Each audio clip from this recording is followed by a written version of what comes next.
What's it like getting ready for the fight there? I mean, do you feel a vibe? I mean, how much different is it than the feeling you get in an American city or even the popular UK spots now? Well, you know how it is, especially at a big Vegas fight when you're walking around Mandalay Bay or MGM and they got all the signs up and the people are there and you see that buzz and it's in the people in the stores. And we don't have that here, but we're kind of detached. Right now where we are, we're on Yas Island, which is out of Abu Dhabi. It's not in the downtown area, and this is an area that's really under construction. And where the fights are going to be is in an area, Steve, that is like basically a construction zone. I mean, I toured it the other day, and I had to wear the yellow vest and the whole 9 yards. And I mean, it was really something to get in there.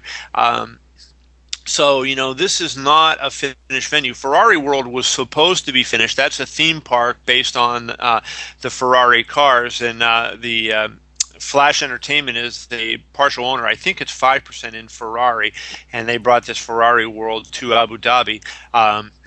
In that was supposed to be done in April, but it's months away. I'm thinking this looks like, and I don't know what the weather's here like all summer, like how if they can work actually outside in the summer, but it's definitely months away from being finished. And actually, where the venue is the same way. So kind of interesting to see, but it's hard to know. You say what's the vibe in town? Hard to tell. Right. The local newspaper that I've seen, the National, has covered it and has had legitimate coverage. We had a session with Dana White today, and there was probably 6 or 7 reporters here from the UAE, Ariel Helwani and myself. And, they were asking questions about the sport. Weren't as knowledgeable as some of the people, but they certainly had done research and were interested. And I have no issues with what they've written in at least the one paper that I've seen so far. You're there, obviously, so you have the firsthand look at the stadium. You're also a great guy to talk about these sort of outdoor stadiums with because of your history covering boxing. I mean, does it look – we've seen the pictures. Does it look anything like some of the old contraptions they used to put up at Caesars? No, it's a little different than that because, Caesars had the risers there. I mean, they actually have, it looks like, not much different than Mandalay Bay. Just take Mandalay Bay in Las Vegas and stick it outside, and that's kind of what you have, It's very interesting. They're going to paint the seats. Here's an interesting thing. They're going to paint UFC on the seats. So from top to bottom, when you look on each side of the thing, before the people fill in, the seats are going to say UFC. They're doing that. But kind of a small venue. And it's raised up. Interestingly enough, it's raised up off the ground. When the fighters come in, the fights are going to, the cage is sitting on a platform that I'm guessing is maybe 2-3 feet high, and the fighters are going to have to walk up a ramp and whatnot to get in from where their dressing rooms are. So, it's been hot here, certainly in the 90s. Definitely, and been broiling sun. Not a lot of wind so far during the day. The nights have been very nice, so it's going to be interesting to see if the weather holds up, and if it's so hot, how these guys are going to fare in the. Do we know what the cost on this arena is? They don't. Nobody has addressed that issue right now. They've used it before, so this isn't their first time. They've had concerts out of here. Beyonce was here. Rihanna was here. I mean, there have been a whole, and Andrea Bocelli was here. So they've had a lot of big-name acts that perform down there. So they've had experience at doing this. One thing that I thought was interesting today was when we were talking to Dana White, he was talking about how good it's going to sound out there, and he said they put more speakers in for this concert than they had for the Aerosmith concert. That's crazy. And yet, they've had all these concerts. They spent all this money to build this arena. They're tearing it down Monday? Monday. Yeah, there's construction out there. As I say, they're going to have this thing where the venue is. It's right in part of the theme park, in the Ferrari World theme park. So, that's in the area where they're building the whole amusement park. So they got to get it down. So it's going to come down. Eventually, they're going to have to find another spot, I think, on the grounds there to put this, to have other events. But, the questions among the media, both at the press conference yesterday and at the session we had with Dana White this morning, were about, hey, not if you're coming back to Abu Dhabi, but is it going to be later this year or next year? So they're into it already. I saw the tickets are 107 to 1,007. What sort of crowd shows up in Abu Dhabi? Is it basically a private event? Who buys the tickets? Well, I talked to some people from Flash Entertainment, and they said basically that most of the ticket buyers are coming from outside of the UAE. They're going to be from around the Middle East, though. They said they'll have a lot of people from India, Bahrain, Lebanon. They're going to have a lot of those countries, Saudi Arabia. There's going to be a lot of people here, so they're going to be a mostly Middle Eastern crowd, but and an Asian crowd, but not a lot of local people here from Abu Dhabi going to the show. And, when Flash bought in, when the UAE family bought in, Dana White talked about, this is going to break new ground. We're going to start traveling.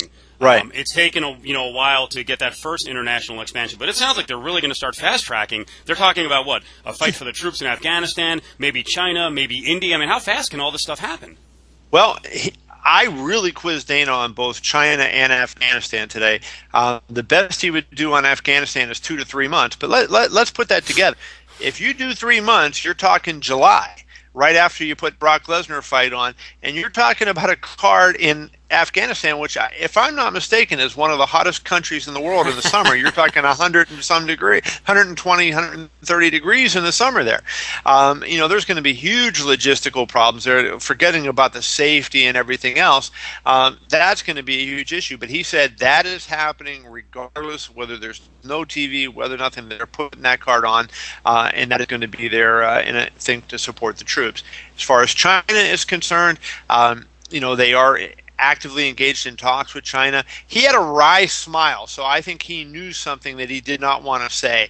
I mean, as I was quizzing him, I said 3 months, 6 months, a year, 2 years, what is the time frame?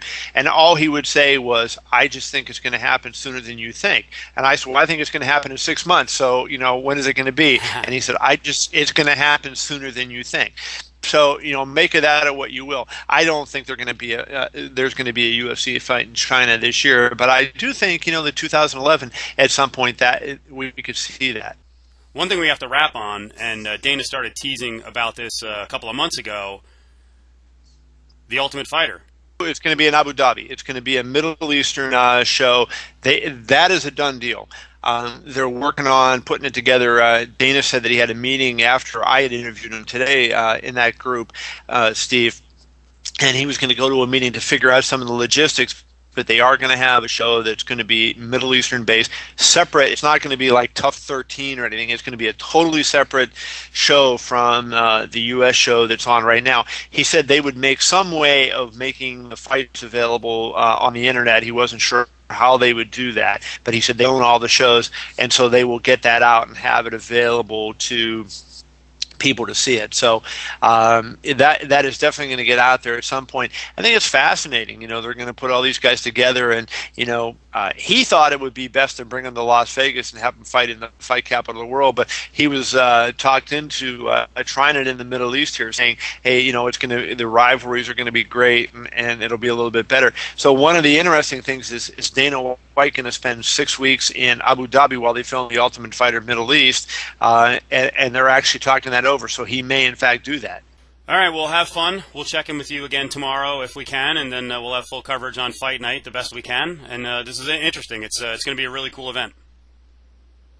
Sounds good, man, and I'll definitely be out there. I got a bunch more stories coming. I'll be helping you with the blog on Saturday. Certainly I'll be on Twitter, and twitter.com/KevinI. I'll be tweeting during all the fights, not only the main card, but also the prelim card. One more important thing, Steve. I got a lot of questions on Twitter about this, so we got to get this. Ariane and Shondella will be there, and they will be there in full uniform. They will be wearing their normal uniform. So for those who are worried about that and thought it wouldn't be a normal fight card if they didn't get to see Ariane walking around in little hot pants, she will be there. You will get to see that. Excellent. And no truth to the rumors that you'll be wearing shorts, because we don't want to see that. I think if I was wearing shorts, there would be a stampede on the way out. All right, Kev, thanks. See you, Steve.